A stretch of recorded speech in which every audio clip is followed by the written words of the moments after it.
નમસ્કાર વિદ્યાર્થી મિત્રો, આજે આપણે સેન્ટેન્સ કમ્પ્લીશન જે ધોરણ 10માં ક્વેશ્ચન નંબર 38 થી 40 એટલે કે 3 પ્રશ્નો પૂછાય છે જેના 3 માર્ક છે. હવે સેન્ટેન્સ કમ્પ્લીશન એટલે શું? અગાઉ આપણે ડાયલોગ કમ્પ્લીશન જોયું હતું.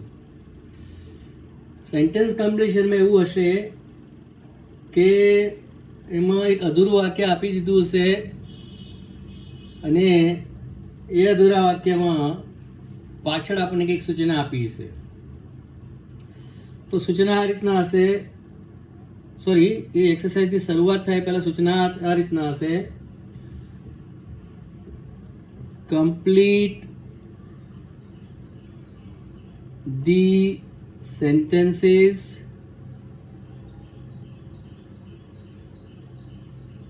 using the functions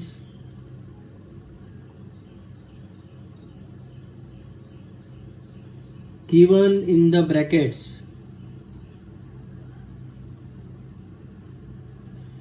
Given in the brackets. તો આવી કંઈક સૂચના આપી હશે પરીક્ષાની અંદર. નીચે 3 વાક્યો આપ્યા હશે જે અધૂરા હશે, જેને કૌંસમાં આપેલી સૂચના પ્રમાણે પૂરા કરવાના છે. એના ફંક્શન શું છે એ કૌંસમાં આપી છે, કયા પ્રકારના ફંક્શનનો ઉપયોગ કરવાનો છે એ કૌંસમાં આપ્યું હશે. તો વિદ્યાર્થી મિત્રો, let's start to understand sentence completions using function. અહીંયા હું પહેલું વાક્ય લખું છું: ધો મિસ્ટર વાગલે ઇઝ રીચ. અહીંયા અલ્પવિરામ છે અને કૌંસમાં લખ્યું છે ઇન્ડિકેટિંગ કોન્ટ્રાસ્ટ.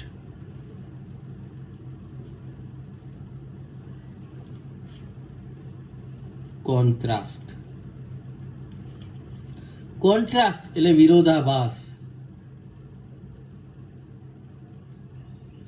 હવે અહીંયા એક વાક્ય આપ્યું છે, મિસ્ટર વાગલે અહીંયા કર્તા છે, જેને આપણે સબ્જેક્ટ લખીશું. આ એનું ટુ બી ફોર્મ છે અને આ એનું એડજેક્ટિવ છે. એડજેક્ટિવ એટલે વિશેષણ. મિસ્ટર વાગલે પૈસાદાર છે. આ જે વસ્તુ છે ધો, એ સંયોજક છે.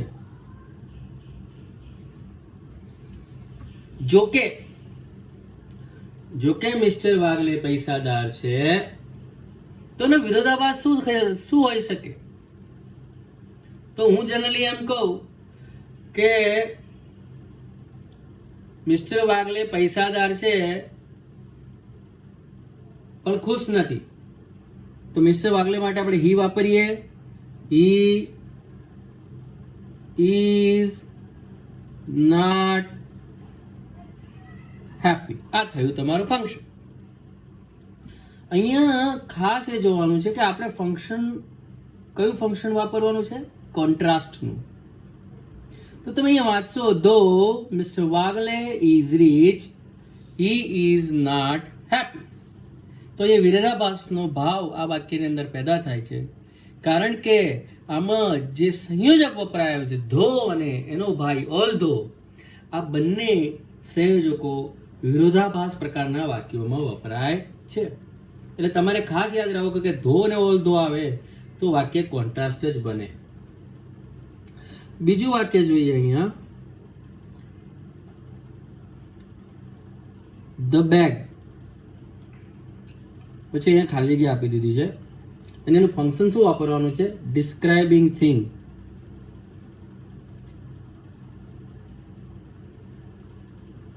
ડિસ્ક્રાઇબિંગ એટલે વર્ણન કરવું, થિંગ એટલે વસ્તુનું. અહીંયા કઈ વસ્તુ આપી છે?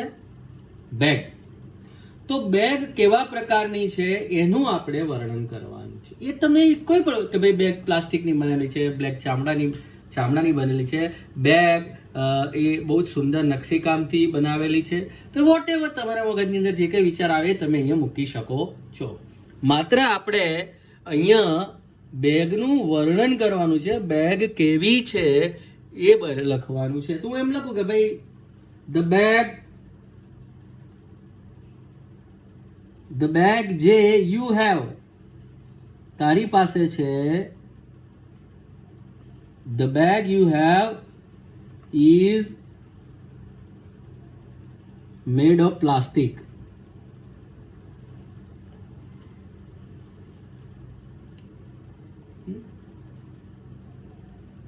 અથવા હું એમ કહી શકું the bag that is on the table is made of cotton. You can write like this. So whatever thoughts about the bag arise in your mind, you can write according to your thoughts. આમાં એવું જરૂરી નથી ગોખેલું જ લખવું.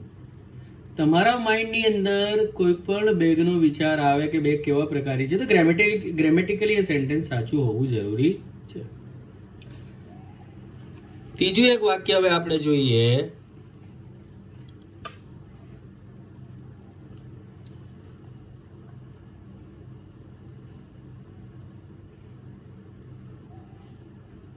That is the shop.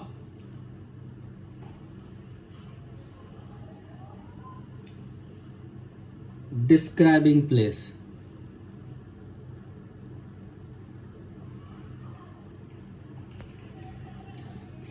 પેલી દુકાન છે.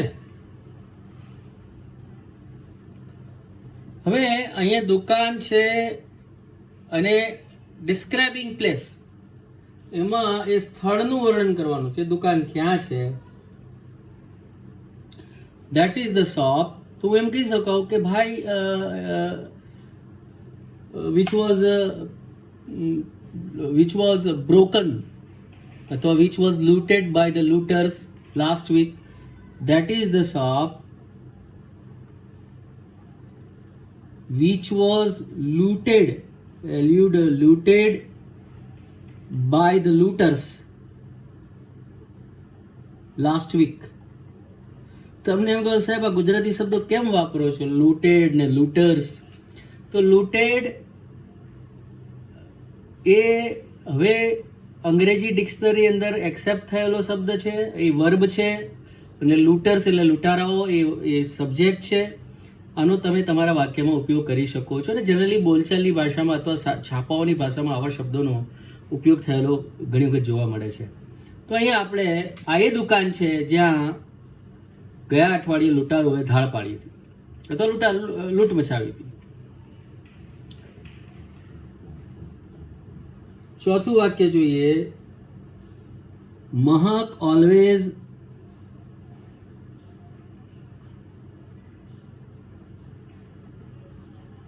અહીંયા આટલું આપી અને ખાલી જગ્યા આપી દીધી. હવે શું ફંક્શન છે હવે આપણે જોઈએ કે ભાઈ ડિસ્ક્રાઇબિંગ એક્શન. અહીંયા કઈ ક્રિયા કરે છે એ લખવાનું છે. પણ અહીંયા ચાલુ ક્રિયા લખવી કે સાદી ક્રિયા લખવી, મીન્સ સાદા વર્તમાન કાળનું વાક્ય લખવું કે ચાલુ વર્તમાન કાળનું લખવું એ આપણે આના પરથી નક્કી થાય. ઓલવેઝ એ હંમેશા. એટલે આ એકચ્યુઅલી પુનરાવર્તી ક્રિયા વિશેષણ છે. એટલે આવું always, ever, never, sometimes, often, બરાબર છે, આવા કંઈક શબ્દો તમને વાક્યમાં જોવા મળે તો વાક્ય સાદા વર્તમાન કાળમાં લખવાનો પ્રયત્ન કરવો. તો એમ લખાય કિરણ always meets her friends on holidays.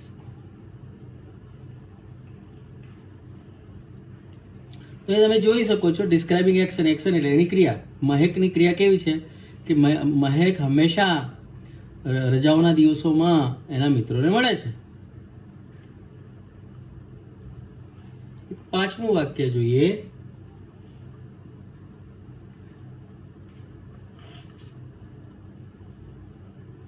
ખાલી જગ્યા teaching you English.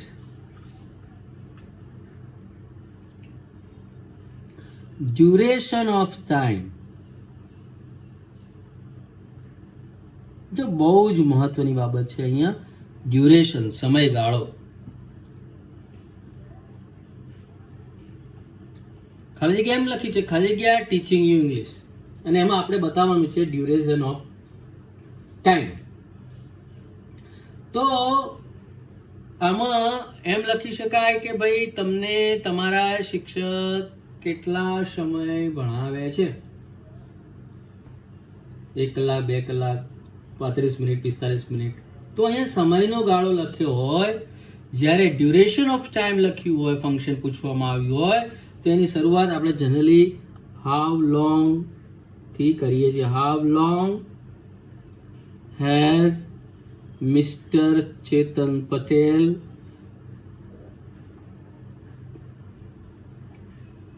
been teaching you English. તો એ જોઈ શકો છો, આખું વાક્ય છે જે એ ચાલુ પૂર્ણ વર્તમાન કાળનું બન્યું છે. How long has Mr. Chetan Patel been teaching you English? That is called સમયગાળો. અહીંયા સમયગાળો પૂછવામાં આવ્યો છે. How long. Duration of time જ્યારે ફંક્શન આપ્યું હોય ત્યારે એની શરૂઆત હાઉ લોંગ થી કરવી જોઈએ. અને આવા પ્રકારના વાક્યો જનરલી ચાલુ પૂર્ણ વર્તમાન કાળની અંદર લખવામાં આવે છે.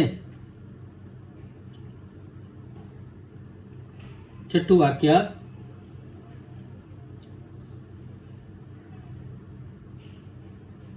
ધ સ્કૂલ ખાલી જગ્યા સ્પેસિફાઈંગ લોકેશન.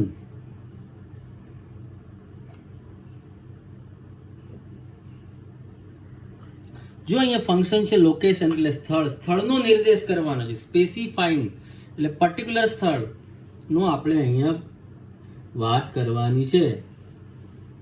તો આપણે એમ કહેવાનું, the school is on Kheda Bagodara highway. The school is on Kheda Bagodara highway. આ રીતના તમે વાક્યને પૂરી કરી શકો છો. તો આમ પણ લખી શકાય કે ભાઈ the school is right behind the town hall. આવું પણ લખી શકો છો, કોઈ પણ સ્થળ લખી શકો. તો એમ કહેવાય the school is in front of Hearty Mart. So these are the examples. You can develop examples according to your understanding, your thoughts. તમારા મગજની અંદર કોઈ વિચાર આવે છે કે મારે સ્કૂલનું લોકેશન આ બતાવું છું, તો તમે બતાવી શકો છો. જે કંઈ તમે અહીંયા બતાવો છો, it must be according to the grammar rule. ગ્રામરના નિયમની અંદર હોવું જોઈએ. અને આ ત્યારે જ શક્ય છે જ્યારે તમને સંપૂર્ણ કાળની માહિતી હોય. જો તમને કાળની માહિતી ન હોય તો આવા પ્રકારના વાક્યો કરવામાં તમને અગવડતા પડી શકે છે. હવે 7મું વાક્ય જોઈએ. હુઝ ખાલી જગ્યા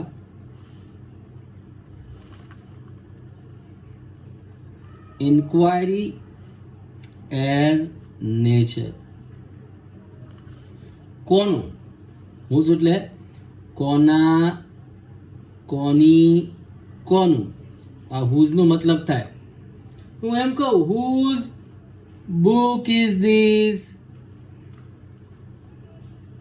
પ્રશ્નાર્થ વાક્ય એમ લખી શકાય, હુઝ કાર વોઝ ધેટ. પેલી કાર કોની હતી? Whose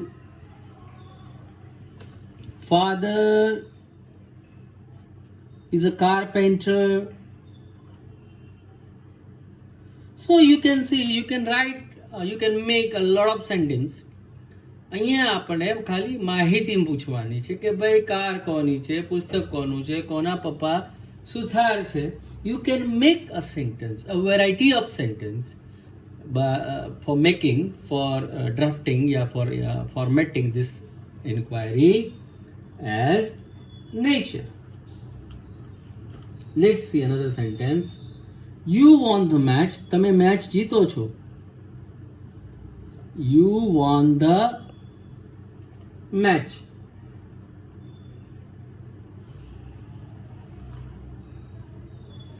Exchanging pleasantries.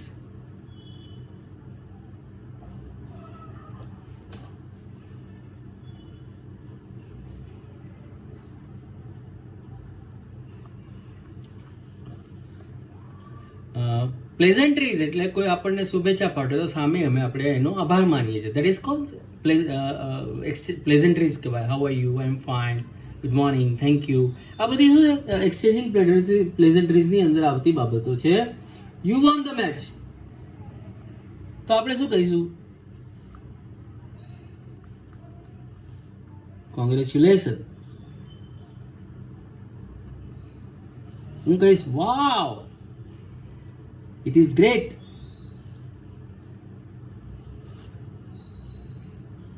પછી એમ પણ કહી શકાય, you won the match, congratulations, wow, it's great, at last you have got your fruit.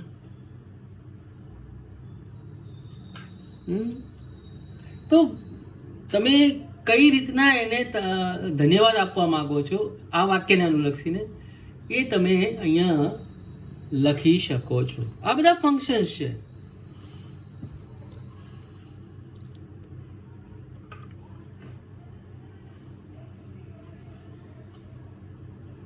હવે 9મું,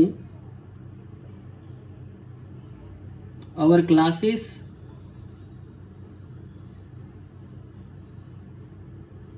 ખાલી જગ્યા specifying time.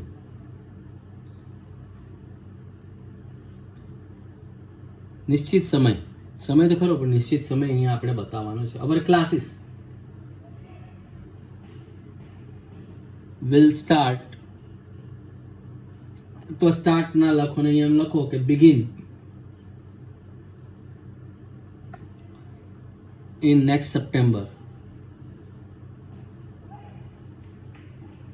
તો એમ લખાય કે our start will begin at 8 o'clock. Our class runs every day from 8 o'clock. So you can write in different way which comes in your mind. You can make a sentence, you can use this function according to your understanding. Now let's see another sentence, that is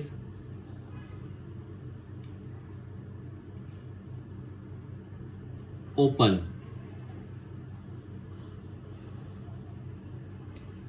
Describing process.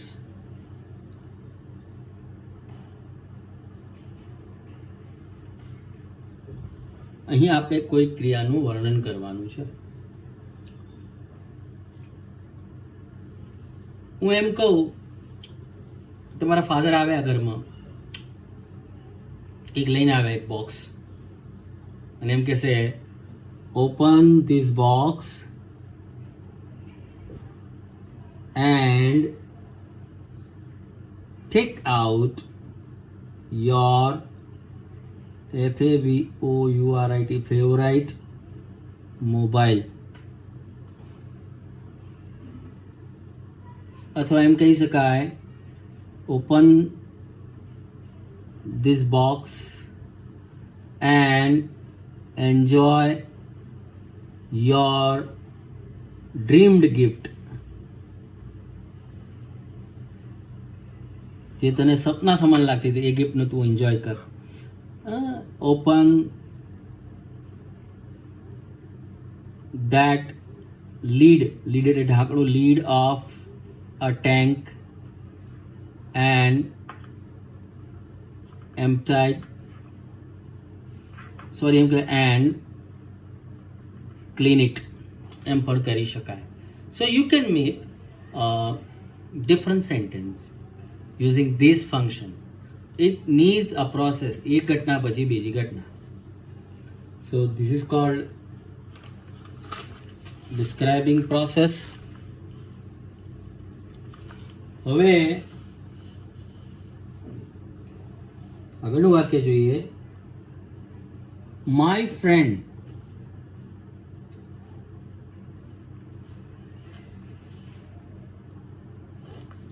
અહીંયા describing person,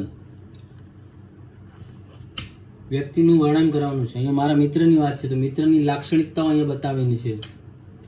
my friend who lives in Trasad has developed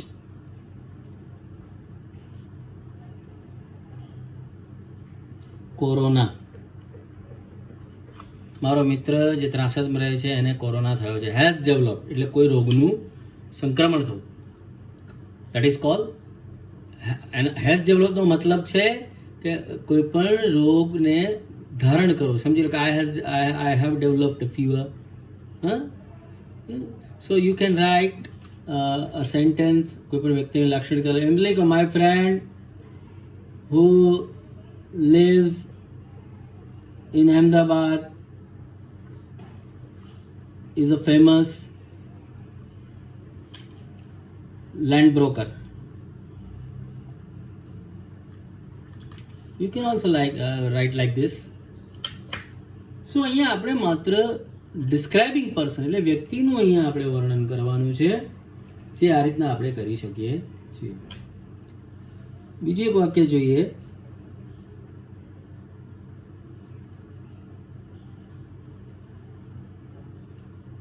Ratan has been ખાલી જગ્યા point of time.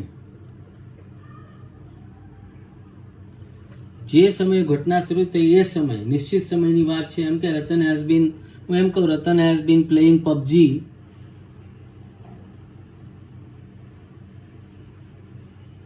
Since